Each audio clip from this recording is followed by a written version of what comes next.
Welcome to the Liberty Without Compromise live stream with Dan and Dawna Wilson, the only flim-flam rebroadcast of Kootenai County, bringing you facts, evidence, and valid questions concerning our elected officials right here in Kootenai. The things that directly affect you, whether you know it or not, we're here to tell you about it and talk about it. Give us your questions and comments by typing them into the comment section on whichever platform you're watching. And if you're watching live, share this live stream to your channel. You can do that. Share it right now. Depending on the platform, it might be an arrow. It might look like an airplane. I don't know what it looks like when you share it. You just got to share it. Yeah. Send it to a friend. Like it. You can share. For our podcast, you can listen and subscribe wherever you get your shows. And then, as always, you can learn more on our website, libertywithoutcompromise.com. Get yourself one of these t-shirts. Those are still available. And thank you to our sponsor tonight, Stella's Stogies. They're in Spirit Lake on Main Street. More than just cigars, they do events too. Oh, and if you go in and you mention them, you get 10%. Mention that you heard about them on the Liberty Without Compromise show. Reminds me, I have forgotten to go up there this week. You'll get 10% off. Yeah, need to get up there. Dan forgot to get up there, but and here now is your co-host, Dan Wilson. Good evening. So glad you joined us. I feel like I need a cigar tonight. Yeah? I wish I had a burning stick right in these nicotine-stained fingers. Not up here in my studio. A little whiskey as well, just to kind of fight off the winter blues. Although we have had some sunshine. It's kind of nice. The past couple days that's been good, and then I guess there's a cold snap coming in. Seriously?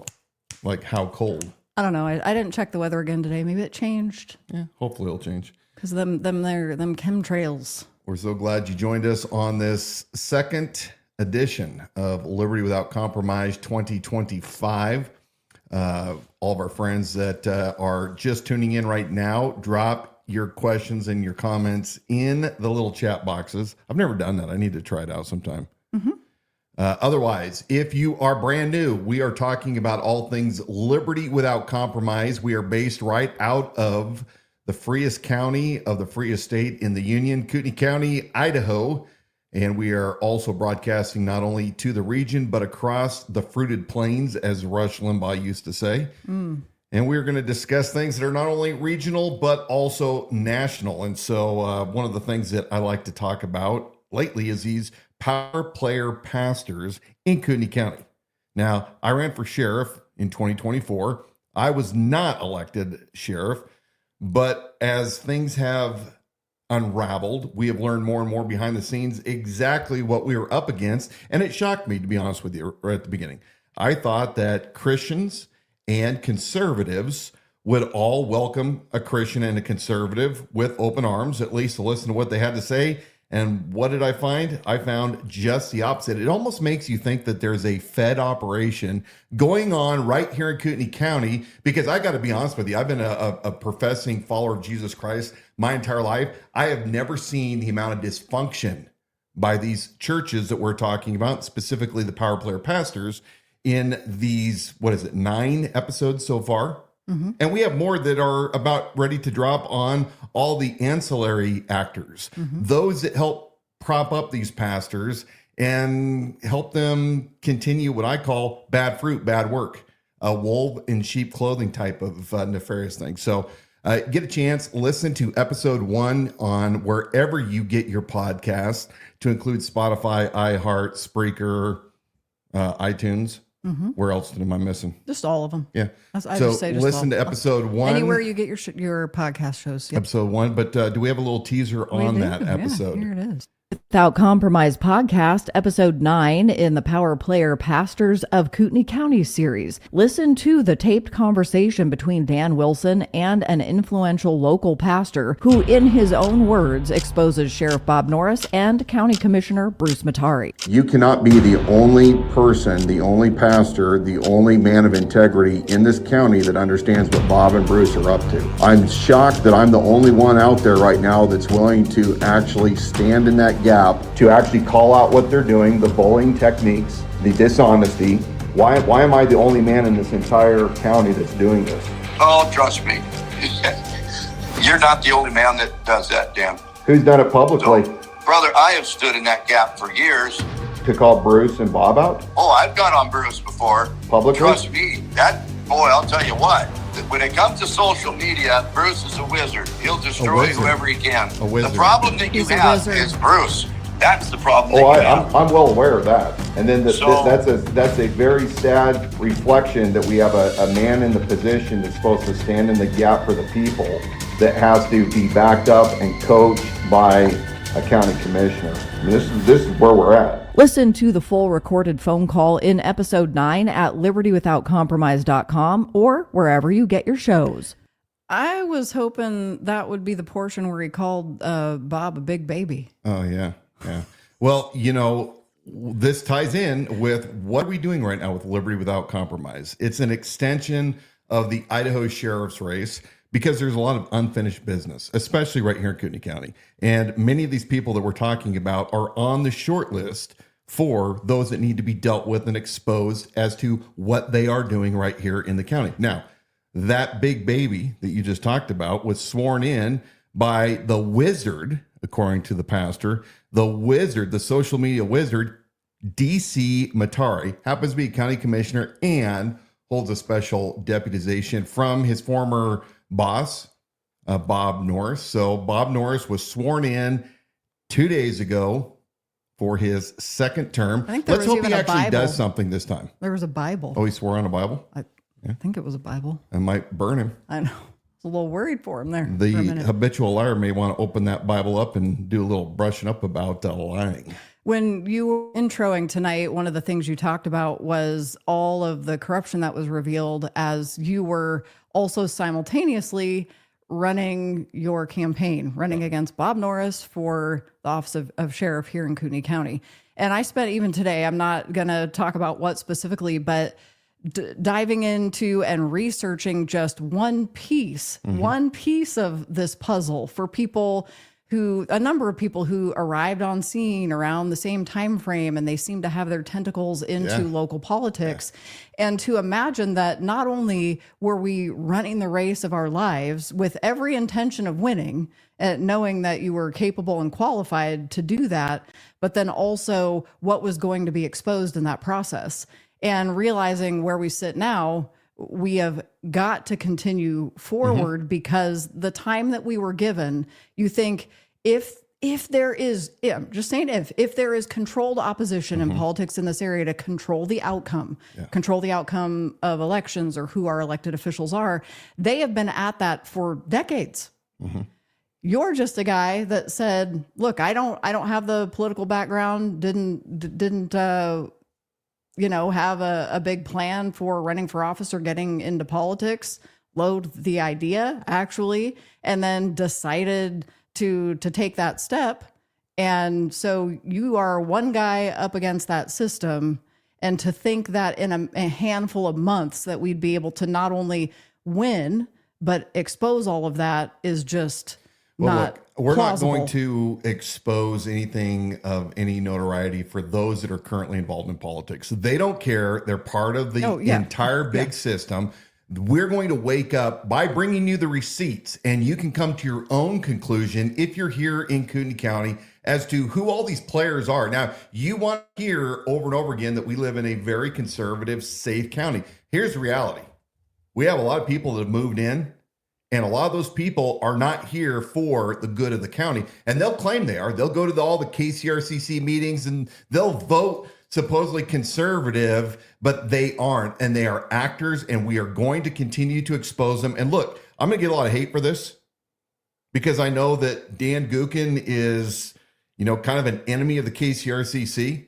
I had a couple conversations with him in passing, but Dan, I understand kind of where you've been coming from when it comes to fighting the Brent Reagan, the KCRCC machine. And the more we're getting into it, the more I think those in Kootenai County that truly care about liberty better start paying attention, because the enemy is inside the gates, period. And by the way, this doesn't just stop right here in Kootenai County. It extends in each and every county throughout this country, all the way over into eastern Washington, into Spokane, into southern Idaho, into Oregon, all the way west to to Montana, across the entire country. This is going on in your own communities, and to vote for somebody just because they say the right thing without holding them to a test is complete lunacy. And it further shows that people really aren't liberty minded just because they get a little flyer that tells them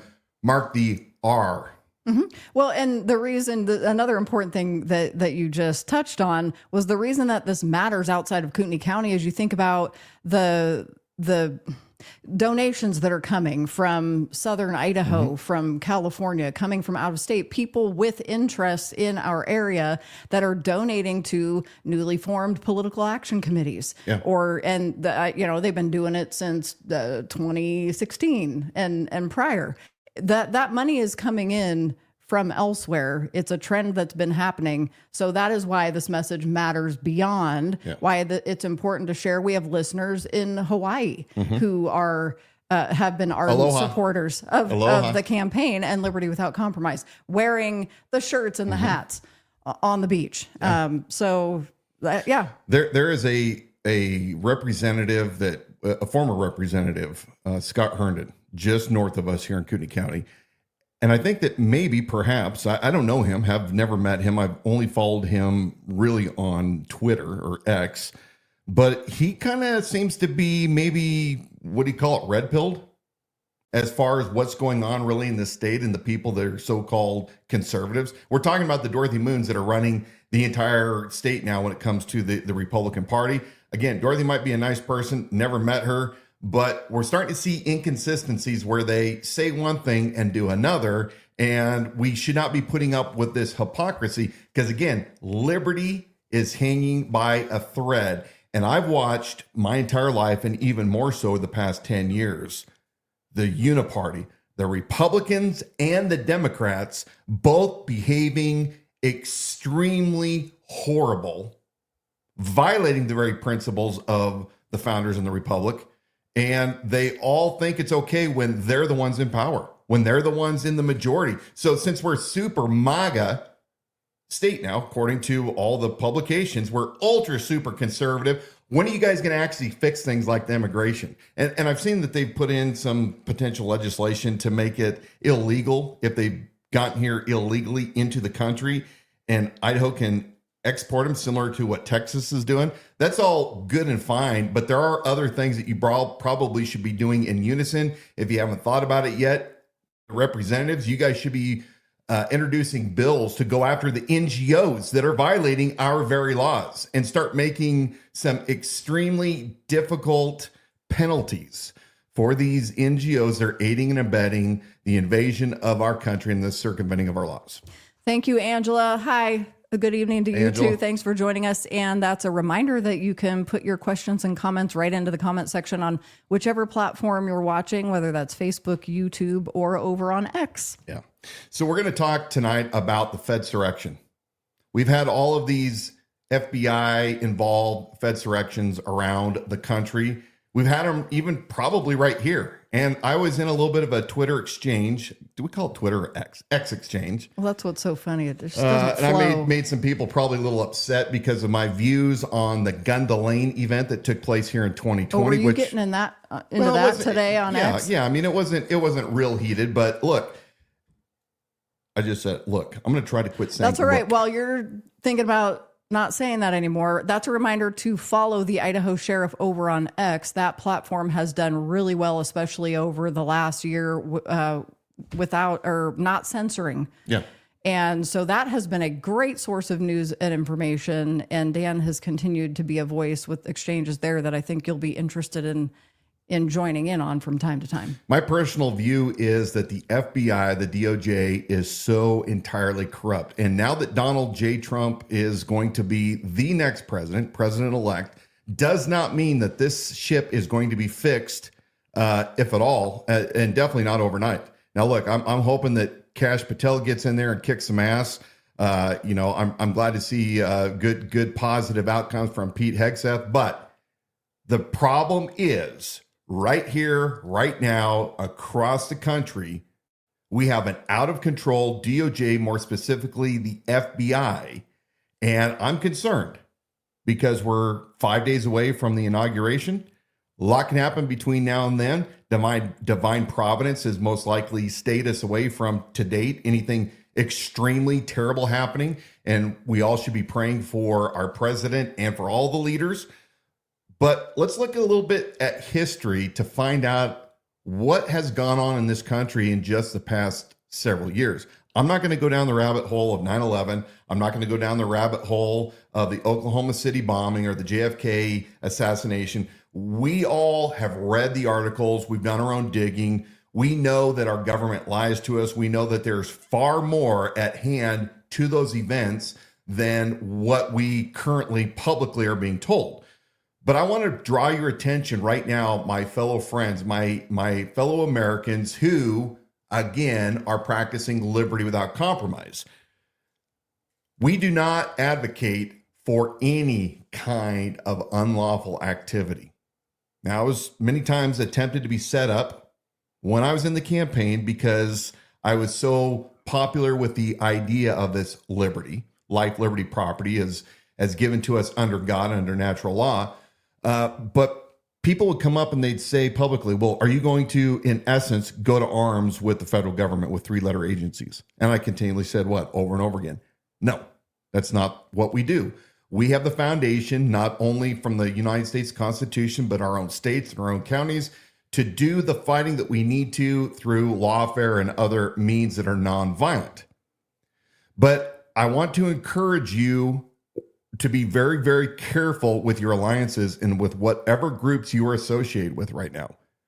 Understand that the majority of the groups you are in are infiltrated by federal agents. And we might have a couple federal agents even in some of the Kootenai regional or Kootenai Central Committee type of ancillary, that I use that word the second time tonight, but accessory groups. Well, and the more I learn, the more I realize they're in your, this is just to beware. They're in your political action committees. They're in coalitions, the different things that are formed. They're advising the sheriff. That are seem to be conservative organizations going after things that are like-minded with what you'd want in a place where you want to be able to raise your children. And they're there. They are there. So going back to 2020, that year was full of outrageous violations of our rights. And many of you out there fought it. But unfortunately, the vast majority of you went along with it. And part of the consequences, as we have seen this out of control, Federal Bureau of Investigations goes back even to prior to Trump being elected in 2016, when the FBI started spying on him illegally all the way back when he was a candidate. Now, in 2020, we had COVID. We had the summer of love. We had cities burning to the ground.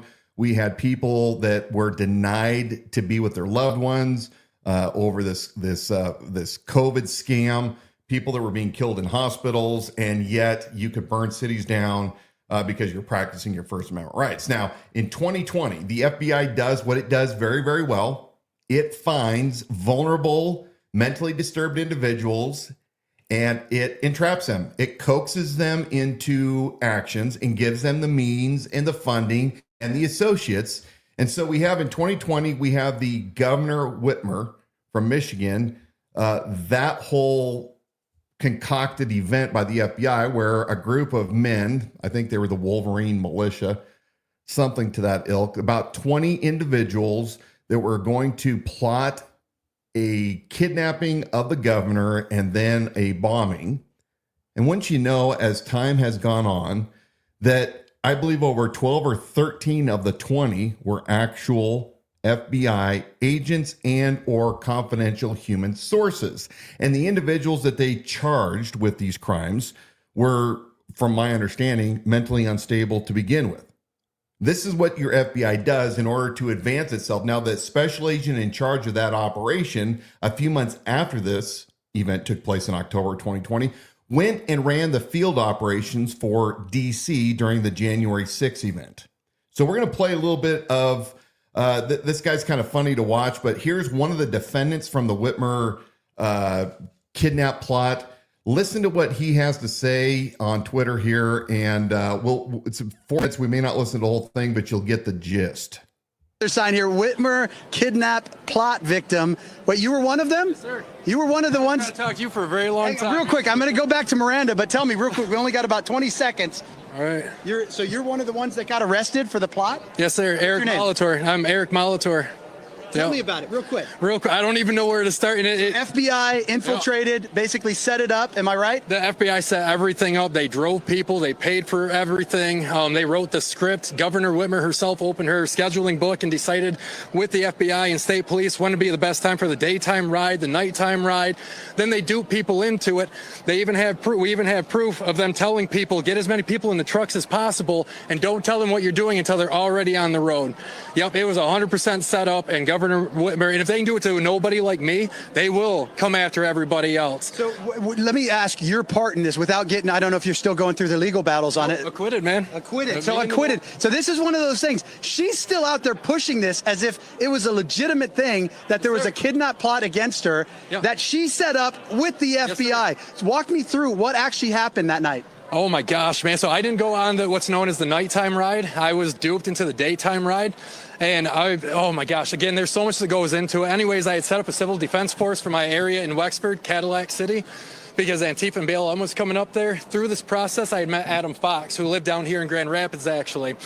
After a while, he got me a job in private security, which was really awesome. I thought this dude was really, really cool. And he actually is a good guy, by the way. The FBI, the government has lied about this man who's still in prison. Anyways, got a hold of me and asked me if I wanted to go for a ride. I asked, what do you have in mind? I'm thinking it's this good guy shit that we got going on. Oh, sorry, I'm so sorry. That's okay. But good guy stuff that we had going on, looking for these vans that the police were telling us, they're coming. This is what they're driving. Anyways, so that's what I thought we were doing. Nothing was said about Governor Whitmer or anything like that. So anyways, we get him and Dan Chappell, the original FBI informant there, another lying person right there. He came up to pick me up, so him and Adam Fox. We get all the way up to Elk Rapids, which was an hour away from my house. Nothing was talked about. It was a truck with 3 men. We talked about women, alcohol, guns, like Americans do, And anyways, we get up to Elk Rapids, and they said her cottage. I'm still not putting it together. I'm thinking maybe the Antifa or BLM is trying to hold up it at a private residence instead of doing these hotels and motels that we heard about. You guys were more doing security or what? I thought that we were. When we got up there, and I'm already in a truck with people 100 miles away from my house, then they started talking about Whitmer's cottage. And right there, dude, like my heart sunk. I didn't know if I was going to make it out of that situation alive. So, I had no idea what was going on. This goes on I took a little longer, but that's just one example of one of the victims of this setup, this entrapment. One of the FBI agents also involved with this happened to be a wife abuser. So he beat up his wife and ended up losing his status at the FBI. So I don't recall if they yanked his badge or special agent or what, but that's just one example in 2020. Now, a few months later, again, 2.5 months at the Capitol, you have this so-called insurrection that took place. It wasn't an insurrection. Were there violent actions there? Yes. Were there acts of vandalism? Yes. Property destruction? Yes. However, we know by Chris Wray, who recently testified before Congress, that they had at least 25 actors inside there. FBI operatives inside that event. When you combine that with the actions that they've shown on video over and over again of DC police escorting, or Capitol Police rather, escorting people inside the building, giving them access, opening doors, we know that this whole thing was another massive setup by the FBI, and it ushered in a period of 4 years where many Americans were denied their due process, denied their Sixth Amendment rights. And there were people okay with this because, well, how dare somebody attack our Capitol? It was equated to the Holocaust and to 9/11. Mm-hmm. I mean, this is absurd. But I'm guessing there was far more than 26 agents that were there. There was probably other 3-letter agencies, DHS, for example. We know that They infiltrate into groups over and over again. And in Kootenai County, it's happening right here. So if you're part of a militia, I'm not a part of one. I don't trust any of those guys in there because I'm certain they're all feds. And I know that I've had this argument back and forth. But my advice would be, do not belong to organizations that are anti-government because you are being monitored and you are being set up. Now, let's talk about Kootenai County right now. Hopefully, in a couple days, those individuals that were not producing violent acts at J6 are going to be pardoned. And I hope some of them actually get financial compensation for their due process being violated.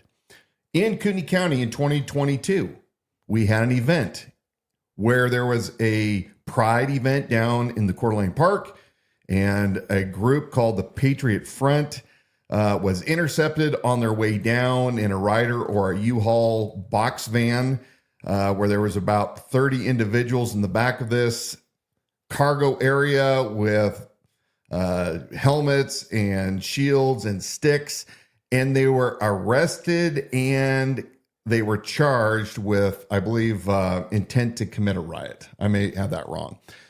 I asked Bob Norris, sheriff at that time, why he did not run a parallel investigation, because most people I know, and with all due respect to some of my colleagues who know some of these members and believe that they're all legit, I'm still not convinced. Just because the head of the organization says that they're all organic dudes, I don't buy it. I believe that there's confidential human sources in there.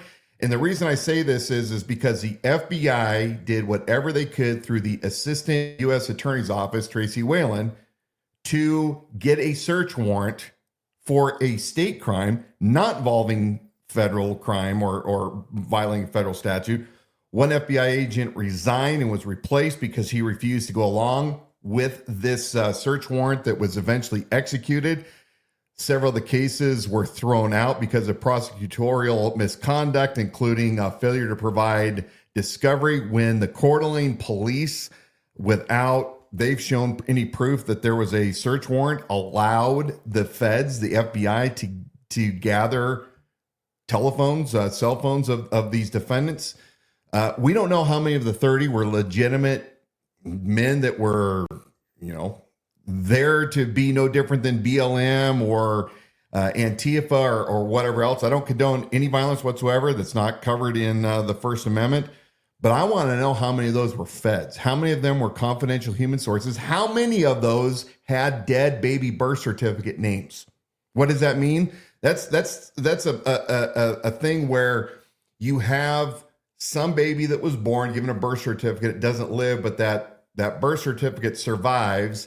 And actors who want to mask their true identities can capture these to become the person that's deceased.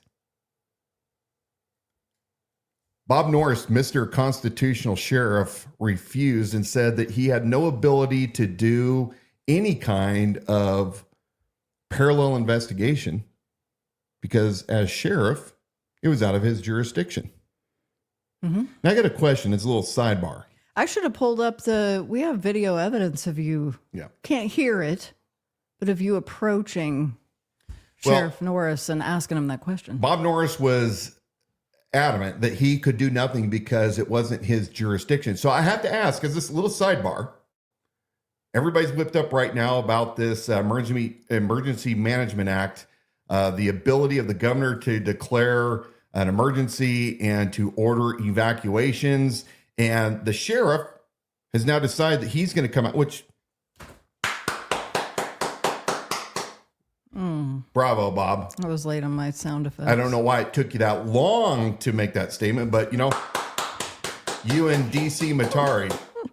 However, the reality of it is that, Bob, how in the world are you going to prohibit people in Coeur d'Alene or Post Falls from being arrested for not following a mandatory evacuation? After all, according to what you said about the Patriot Front, it's not in your jurisdiction. That has been exactly my point, is he has been coasting through for 4 years and been allowed to have supporters prop him up saying he has a proven track record, proven a lot success. of extremely stupid and people. I said exactly this to you. The only thing he's proven when he comes out, makes the statement, nobody's going to be removed from their homes. I'll see to it, whatever the full statement is. I said, the only thing he has a proven track record for is when he had a chance to do something. To do something and to really dig if there's a federal operation happening. He says that's not my jurisdiction. Can't do it. And neither is this. Yeah. Right. So let me ask you, Bob, when can you, interject yourself into any kind of an event? Ask him that question. And all you KCRCC guys, the ones that went to all of the pachyderms and the Reagan Republicans, you follow the same crowd over and over again. Your worship of Bob Norris and Bruce Mattare. When are you guys going to grow up and admit that the guy's a fraud? Now, I'm a little bit animated tonight because my bullshit meter is all the way up. I've had enough of it. And I've had enough of Paul Vanoy coming out and he's grandstanding again on this issue. Paul Vanoy, where were you 4 years ago or 5 years ago when this was an issue? Why are you just now concerned about the fact that a governor under a lawful order can tell people to vacate their place? Now, again, a good moral sheriff would say, okay, I'm not going to force any resident out of their own property. They can protect it, but here are the consequences. If you choose not to go, nobody's coming to save you. And number two, you better stay on your own property because you might be misidentified as a looter or other criminal, and there could be consequences. Okay, fine. So why all the concern all of a sudden, Paul Vanoy, Pastor Paul of Candlelight? What's all the concern? What's all the concern, Bob? You've had 4 freaking years, now it's on 5, to go through all these policies. It's not like this is a brand new policy. So folks, watch what they're doing. Now, Bob Norris got his nuts extremely out of joint. I'm sidetracking just for a second here again. Like almonds? So they had an elected meeting today. And Norris got, like he always does, like the little baby, as Pastor Tim calls him.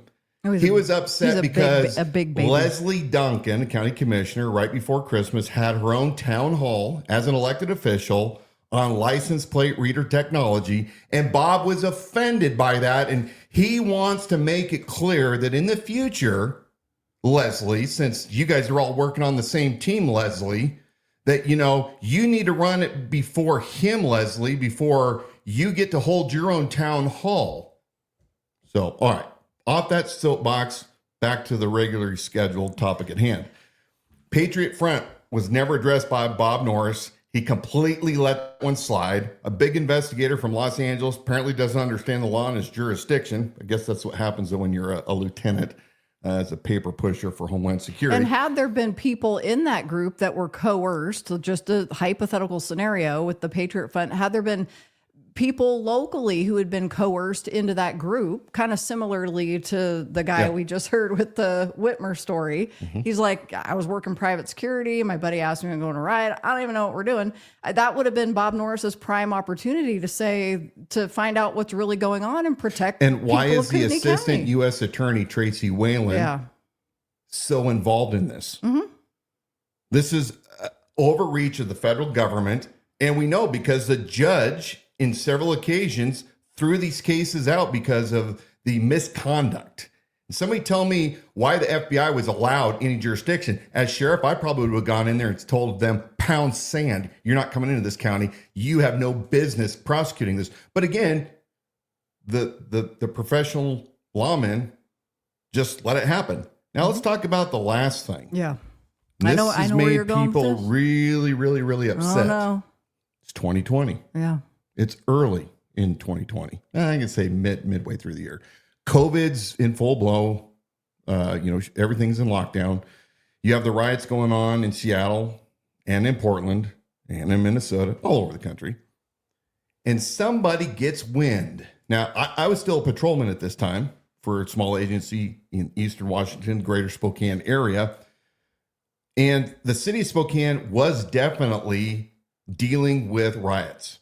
In fact, our agency was sending resources, some of our riot gear, some of our impact weapons and and some gas supplies. We were sending those to the city. We did not participate. Maybe a couple of our guys did. I don't recall.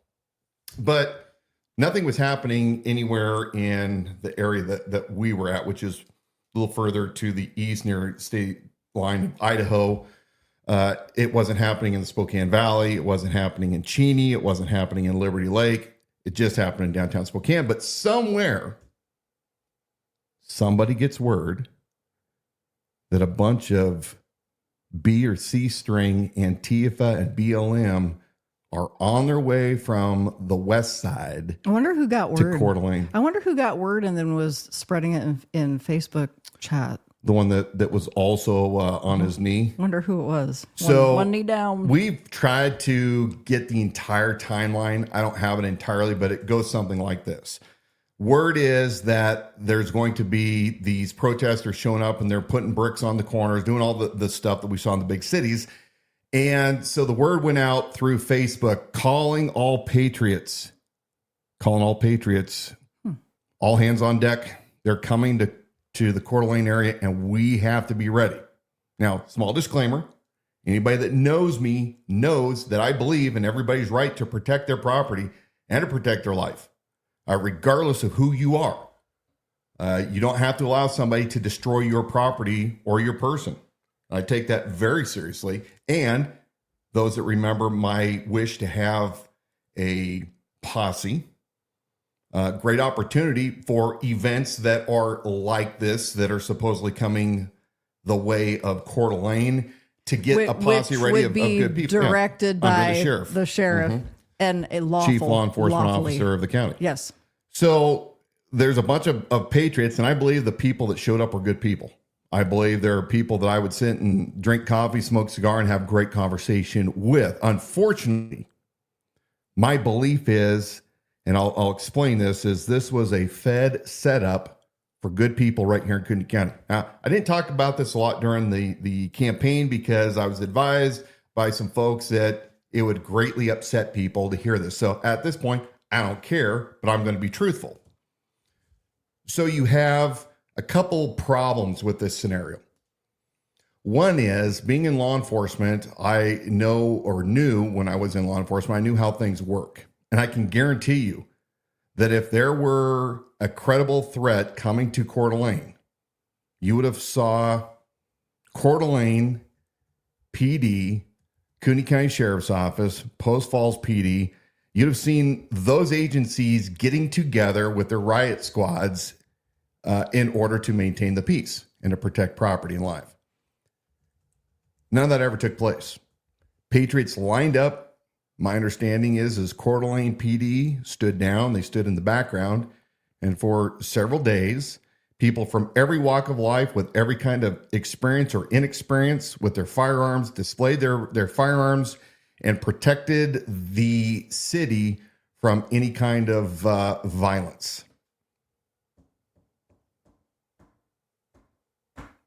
Problem.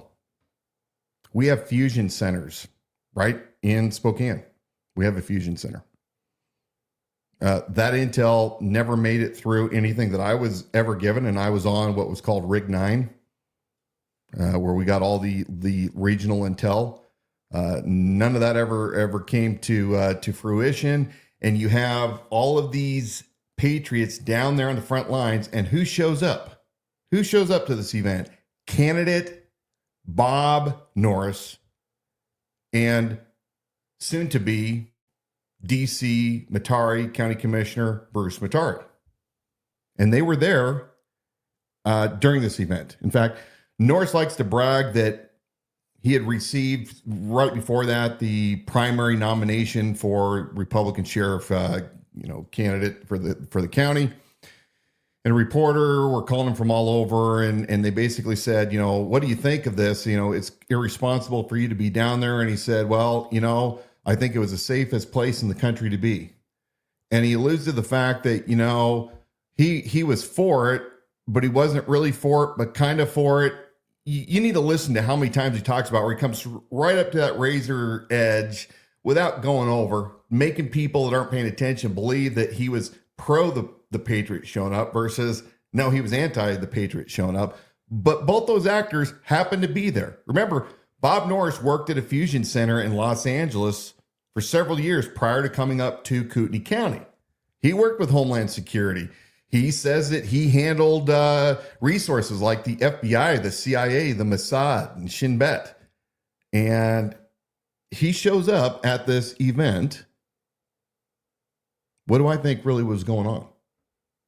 Well, I'm glad you asked. North Idaho News probably knew it was going to be a good. Well, I think he was still fixing septic tanks. Over on the west side. I don't think he quite moved over then. He was still putting in faulty. Hadn't launched North Idaho News yet to help his good old buddy. Wonder if his lawsuit's been resolved yet. Okay. Yeah, I don't know. So coming back to the real issue, you have patriots for several days that were ripe for Homeland Security surveillance and capturing. So how many patriots down there during that time were being photographed, videoed, their vehicles and license plates were being recorded, cell phones were being pinged, identifying who the potential problem people in the county would be if there ever is an event.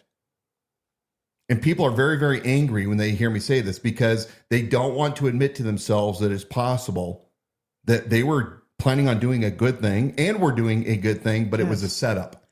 We've sat across from people where you suggest that as just walk through this with me. Let's talk about what's logical and reasonable, why this possibly could have been allowed to occur, and see the color drop from somebody's face. So the reaction isn't always anger, but it's good people who just never even thought, it never entertained that idea.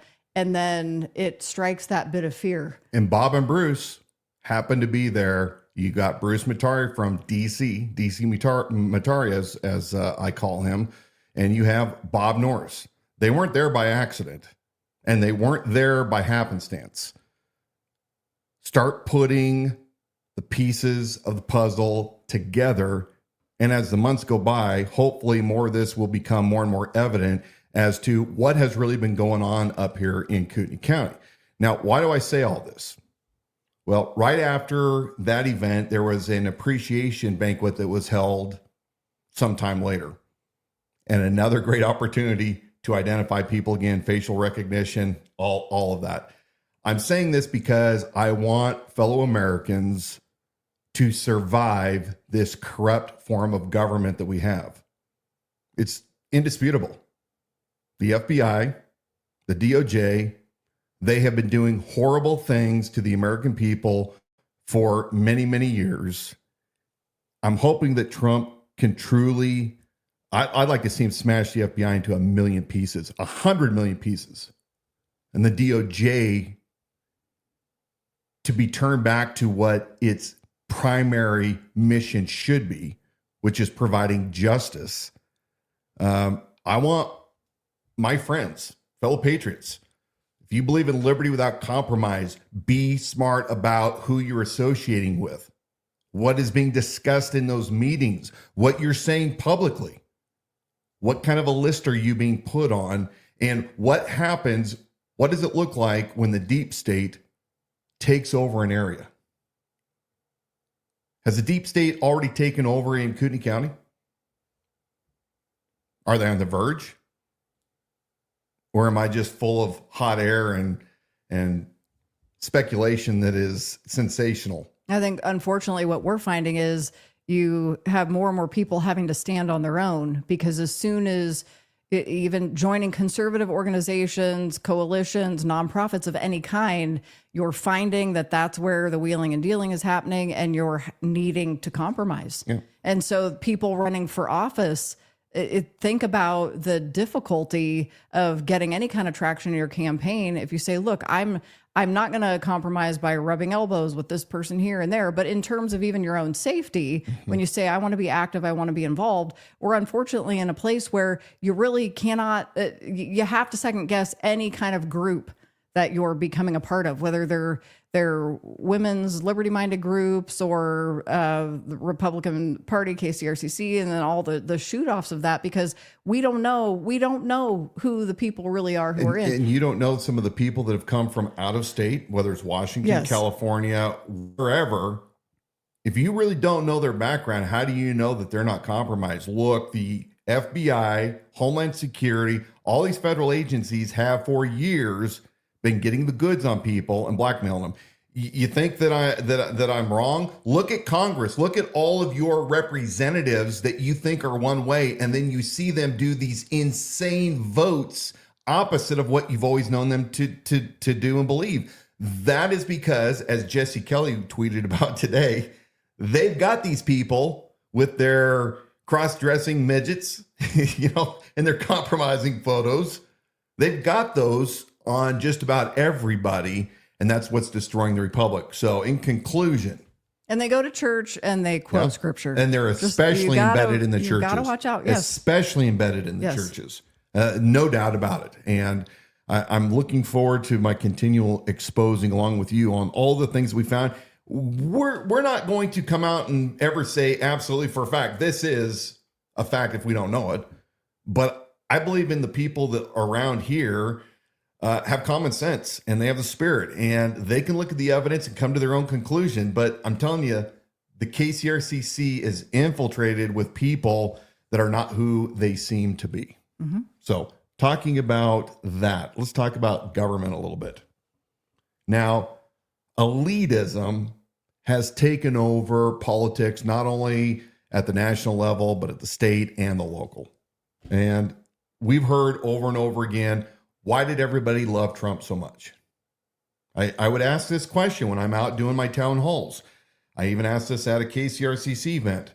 Why does everybody love Trump? And they went on, because he's a disruptor, because he's a businessman, because, he takes on the deep state, because he calls people names, and because he ridicules people, or, whatever it was, they liked him.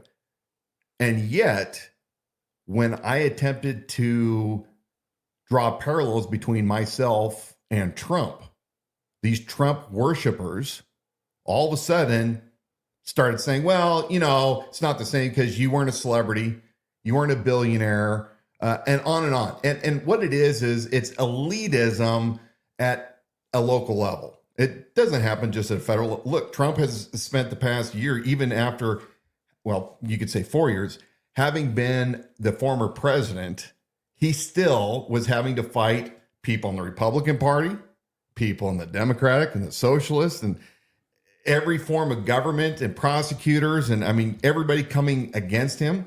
So it does happen. There's elites. But I'm going to talk a little bit about the danger of allowing these elites to continue to operate our country, not only at a local level, but at a national level as well.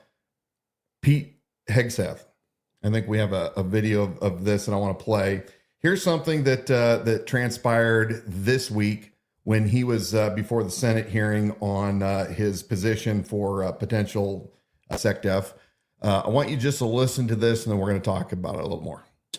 And then when we start talking about qualifications for if you're qualified for it, could the chairman tell me what the qualifications are for the Secretary of Defense? Mr. Chairman, could you tell me what the qualifications are for the Secretary of Defense? I'd be happy I'll read it. For you to do that. Yeah. Let me read it for you, because I Googled I was getting some advice from my second in command. Yeah, but I'm just making a point, because there's a lot about qualifications. And I think it's so hypocritical of senators, especially on the other side of the aisle, be talking about his qualifications, not going to lead the secretary or be the Secretary of Defense, and yet your qualifications aren't any better. You guys aren't any more qualified to be the senator than I'm qualified to be the senator, except we're lucky enough to be here. But let me read you what the qualifications of the Secretary of Defense is, because I Googled it and went through a lot of different sites, and really it's hard to see. But in general, the U.S. Secretary of Defense position is filled by a civilian. That's it. Yeah. So we find this argument quite a bit, where people have become enamored with career politicians, career government employees They forget that our government was wisely set up by the founders, by the framers, so that the average man could have a shot. Now, I'm not going to argue and say that you can be a complete idiot and be a part of it. Well, I think that unfortunately that argument dissolves to that lowest common denominator is people think that that's what you're advocating for, that it could just be any average Joe Schmo whereas there are important qualifications. We had a 23-year-old kid that ran for sheriff. Yes. Sorry. And he had the lawful right to do it. He did. But, what experience did he have at all? None.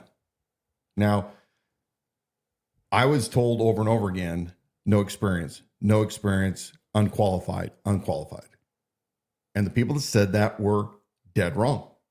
Similar to Pete, you want civilians in these oversights. We're going to talk here in a second about Doug Trobel down in Ada County, who was a career lawman that faced similar blowback. And he had, decades on me for law enforcement, but even they are elitists down there in Boise as well, in Ada County. But your elected representatives have to be from among you. The government runs at the consent of the governed. We want people with common sense and the ability to do something. We have a new county commissioner, Mark Eberlein, who was a former county commissioner back in 2018, was reelected now. Hearts go out to him and his family, by the way, this week. But Mark was a self-made man. Construction, casework contractor, many other businesses that he's been involved with. Very smart individual who is more than capable of being a county commissioner that's in charge of, however, $100 million budget or whatever it's now blown up to be. But there is no qualification of having to have an MBA in business or having to have a law enforcement certification in order to be the sheriff. So for all of you elites out there, and you know who you are, just because you're there now, and just because you think that you're more qualified than somebody that is lesser than you education-wise or certification, you need to check yourself. The reason this country is in the trouble that it's in is because we've had career politicians and career government workers that have totally screwed this country up, not only at a federal level, and we're talking about the aides to the congressmen who really screw things up. We're also talking about locally here as well. I think it's funny that the people that are pro Pete, they're pro Gabby, pro Bondi, all Cash Patel, they're all singing the praises of these guys coming in and being the disruptors, and they don't care about their so-called experience related to having ever done that job. Right. And at one point, Bondi today, I was listening, they were saying, well, until I get in, I'm not going to know those things. Kootenai County had an elitist problem here. You KCRCC people are part of that problem, and I'm going to call you out again. Because in your mind, rather than to adhere to the Constitution and to Republican ideals as far as a representative from among the people, you want to continue the lie over and over and over again that I didn't have 30 years of law enforcement experience as a lieutenant. Well, as I alluded to earlier, this guy that has all the experience is a big fat dud when it comes to doing things that are important according to you constitutional people. We're in the problem that we're in right now because we have career politicians, career government workers that are taking over the reins and are continuing to hold the reins, and we got to change that. Now, there's talk in the state of Idaho, probably because of guys like me, where they want to disregard the qualifications under statute to be a sheriff of being 21, a citizen of the United States, and having resided in the county for at least 1 year. Doug Trobel, who ran for sheriff of Ada County at the same time as I did, he had been with the sheriff's office for many years before, was actually supposed to be the appointed sheriff after a vacation of the last sheriff. Started out in San Diego, Southern California, came up here, very constitutional-minded guy. Matt Clifford, current Republican, very similar to Bob Norris, refused to debate because of these elites. I can't tell you how much I hate elites. That goes for any kind of attitude from this Sheriff Matt Clifford. How dare you, Clifford, think you're so special that you don't have to debate another opponent? You arrogant jackass. And I'll say the same thing about Bob Norris. Bob Norris is either an extremely insecure, scared individual, or he's a jackass as well, because he refused to debate me because he knew I'd mop the floor with him. But there is a move now by the Idaho Sheriff Association to make it that you no longer can be a sheriff if you've met those 3 previous requirements. You now must be post-certified. Doug wrote an op-ed in the Idaho Dispatch, December 6, 2024. I'm going to read a little bit from it.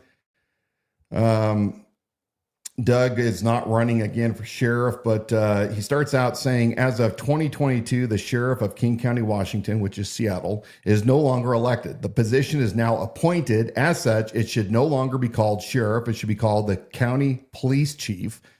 The change from elected to appointment transferred the office to a subordinate of department of county government like the Parks Department or Sewer Department. The King County Sheriff wears the title in name only without a mandate of the people. She has no autonomy to unilaterally step into Seattle to defend the people from crime or interpose on behalf of the citizens from government overreach. This is a dangerous precedent for freedom. He goes on to say, in Idaho, a move that will weaken the office of sheriff comes from where one would least expect, the Idaho Sheriff's Association. The ISA took its first swing in 2019 at lobbying to change the requirements sent by Idaho Code to be a candidate for sheriff. Holding a current Idaho post, which is the police officer standard and training certification, is one of the suggested hurdles. This is a real fascinating article. I'm going to try to see if we can't, let's send this link out so people can download it and read it together. I did put the link to the article right here in the comment section on Facebook and YouTube, so you can click on that and read it in its entirety. I listened to Matt Clifford on a podcast not too long ago, and he was, again, in his elitism, because, you know, they're better than all of us, was talking about sheriffs who were unqualified and had some criminal backgrounds and activities, and, you know, they just should not be able to be elected. Well, excuse me, Clifford, but here's the deal. The people get to be the say on who they do and don't want to be sheriff. I know this one firsthand. We do not need a career cop who thinks that he's elite and the only one that is worthy of holding the position to tell people that, you know what, this is something that cops should be, you know, given the responsibility to oversee. The sheriff is supposed to oversee law enforcement.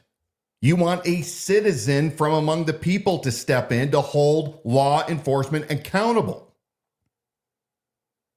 And again, some 23-year-old kid, I mean, people could probably make the argument that I'm being elitist now, but a 23-year-old kid that has no life experience would not be somebody that you would want in that position. And I think that the people would not vote for him.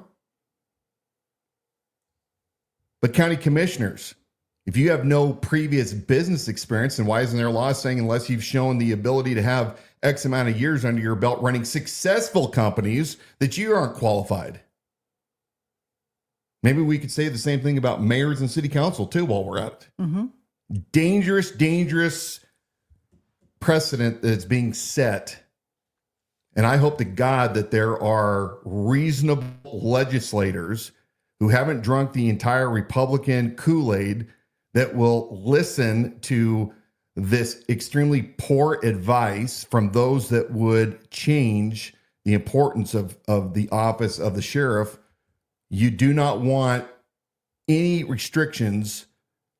You let the people be the decider on that. No different than the president. I mean, I am sick and tired of this argument. You let Barack Obama, for crying out loud, be the president of the United States. You want to talk about somebody that had zero qualifications for the most highest office, and he got elected not once, but twice?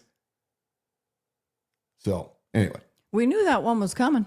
We knew it was coming, that they were going to push toward that here in our state, because the qualifications were what they were. But it is also a way to make certain that a guy like you can't have a second run at it. They do not want to deal with that kind of opposition. Because guys like me are disruptors and will go in and clean house and do righteous things.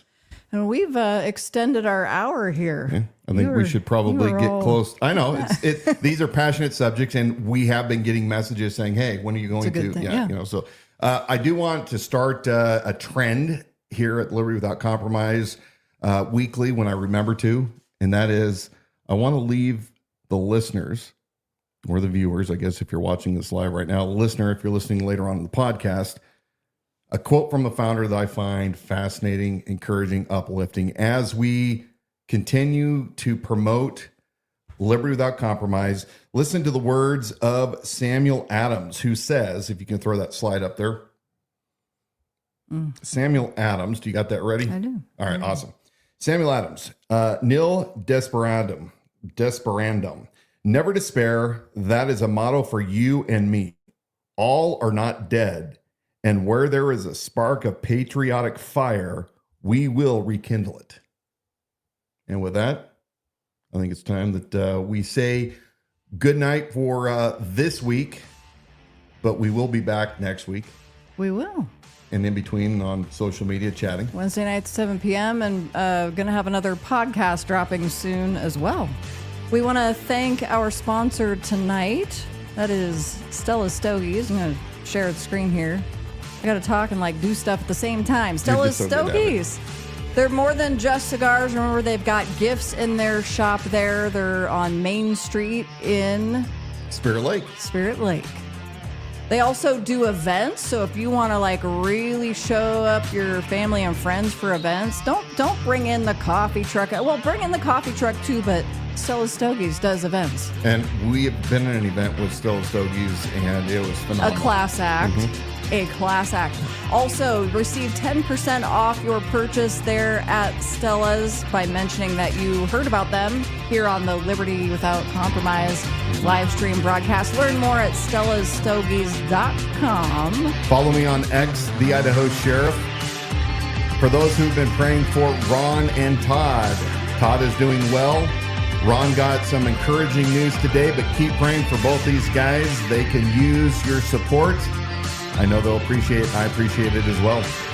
Thank you for joining us for the Liberty Without Compromise live stream broadcast. And if you're listening back on our podcast, listen live Wednesdays at 7 p.m. on Facebook, YouTube, or X. Learn more at libertywithoutcompromise.com. And for our podcast, you can listen and subscribe wherever you get your shows. Now, remember to be strong and of good courage. We didn't descend from fearful men, but men who understood the times. They acted accordingly, and they pledged their lives, their fortunes, and their sacred honor. Now it's up to us to spark that liberty back in. Good night, folks. Good night.